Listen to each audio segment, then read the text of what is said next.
झूठ की उम्र छोटी होती है, पर अगर उसे पहचानना सीख लो तो तुम कभी किसी के धोखे में नहीं पड़ोगे। नमस्कार दोस्तों, स्वागत है आपका स्टोरी विंग्स यूट्यूब चैनल में। आज हम बात करेंगे झूठ पहचानने की कला के बारे में। वो 7 सूत्र जो चाणक्य ने अपने शिष्य चंद्रगुप्त को सिखाए थे। अगर इन्हें समझ लिया तो कोई भी व्यक्ति तुम्हें कभी भ्रमित नहीं कर पाएगा। एक समय की बात है, तक्षशिला के आश्रम में शाम का समय था। हवा में शांति थी, लेकिन माहौल में सीखने की गूंज। चंद्रगुप्त अभ्यास से लौट रहा था। आचार्य चाणक्य ने देखा और पूछा, चंद्रगुप्त आज अध्ययन किया? चंद्रगुप्त थोड़ा घबराया, क्योंकि वह दिन भर खेलने में व्यस्त था। सिर झुकाते हुए बोला, हाँ आचार्य, पूरा दिन अध्ययन में व्यतीत किया। चाणक्य मुस्कुराए और बोले, सच कहा तुमने या सच को छिपाया? चंद्रगुप्त चौंक गया। आचार्य, आपने कैसे जान लिया कि मैं झूठ बोल रहा हूं? चाणक्य बोले, क्योंकि झूठ केवल शब्दों से नहीं, आंखों से भी बोलता है। कुछ पल शांत रहे और फिर बोले, चंद्रगुप्त, झूठ एक ऐसी अग्नि है जो पहले बोलने वाले को जलाती है और बाद में सुनने वाले को। लेकिन जो इस अग्नि को पहचान ले, वह कभी किसी के छल का शिकार नहीं होता। चाणक्य ने चंद्रगुप्त को वह 7 सूत्र बताए जिससे किसी का भी झूठ हम आसानी से पहचान सकते हैं। सूत्र 1, आंखों का असंतुलन। जो व्यक्ति सच बोलता है उसकी आंखें स्थिर और सहज रहती हैं, लेकिन जो झूठ बोलता है उसकी नजरें बेचैन होकर इधर उधर घूमती हैं। चाणक्य बोले, जब तुमने मुझसे झूठ कहा, तुम्हारी निगाहें जमीन पर थीं। सच्चा व्यक्ति सीधी नजर से बात करता है, क्योंकि उसे डर नहीं होता। जब किसी से बात करो, उसकी आंखों की हरकतें ध्यान से देखो, वो खुद सच बता देंगी।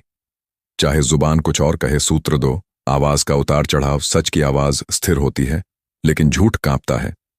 चाणक्य ने कहा, जब तुमने कहा हां आचार्य, तुम्हारी आवाज में एक हल्का डर था। जब इंसान झूठ बोलता है तो उसके स्वर में आत्मविश्वास नहीं होता।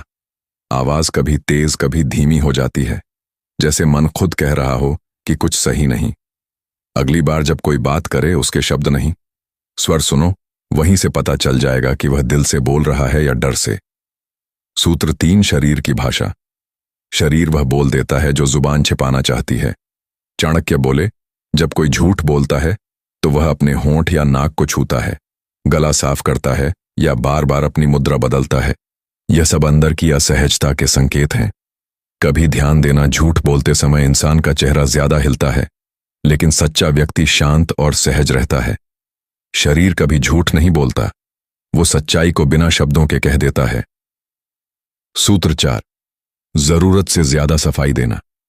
सच को सफाई की जरूरत नहीं होती, लेकिन झूठ को हमेशा बचाव चाहिए। चाणक्य बोले, जब कोई व्यक्ति किसी छोटी सी बात पर लंबा भाषण देने लगे तो समझ लेना कि बात उतनी सीधी नहीं है। झूठा व्यक्ति हमेशा यह साबित करना चाहता है कि वह सही है, और यही उसकी सबसे बड़ी गलती होती है। सच्चाई खुद अपनी गवाह होती है, जबकि झूठ को सबूत ढूंढने पड़ते हैं। सूत्र 5, सांस और चेहरा। मन जब डरता है तो शरीर उसकी गवाही देता है। चाणक्य बोले, जब तुमने झूठ कहा, तुम्हारे होंठ सूख गए थे और सांसें तेज हो गई थीं। यह शरीर का स्वाभाविक डर होता है। जब मन सच्चा नहीं होता तो शरीर के अंदर की लय टूट जाती है। किसी का चेहरा, होठों की हरकत या सांसों की रफ्तार, यह सब सच का आईना होती है। सूत्र 6, उत्तर में देरी। सत्य तुरंत निकलता है, झूठ सोचकर बोला जाता है।